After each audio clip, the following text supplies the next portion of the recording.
ఈ వారం తులారాశి వారిని కనుక పరిశీలించినట్టయితే శుభ పరిణామాలు గృహంలో చోటు చేసుకుంటాయి. అన్ని రంగాల వారికి కూడా ఆనంద సంఘటనలు ఏర్పడతాయి.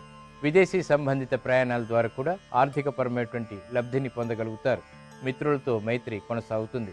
వ్యవహారిక విషయాల్లో కూడా ఆర్థిక అంశాలు బాగా కలిసి వస్తాయి. వృత్తిపరమైనటువంటి వ్యాపారపరమైనటువంటి అంశాల్లో ఆధిక్యతని పొందగలుగుతారు. ప్రాముఖ్యతను సంతరించుకునేటువంటి కార్యక్రమాల ద్వారా విషయాలు చోటు చేసుకుంటాయి. ఈ వారం మీ ప్రతికూల గ్రహాలను కనుక పరిశీలించినట్టయితే శని, రాహు, కేతువులు ఈ 3 గ్రహాలు కూడా మీకు ప్రతిబంధకాన్ని కలిగిస్తాయి. కాబట్టి ఈ దోష నివారణార్థం కందులు, మినుములు, అలాగే ఉలవలు కనుక దానం చేసినట్టయితే, గోపూజ చేసినట్టయితే ఈ 3 గ్రహాల యొక్క ప్రతికూలత తొలగిపోతుంది. ఉత్తమమైనటువంటి శుభ ఫలితాలు బృహస్పతి ద్వారా పొందగలుగుతారు.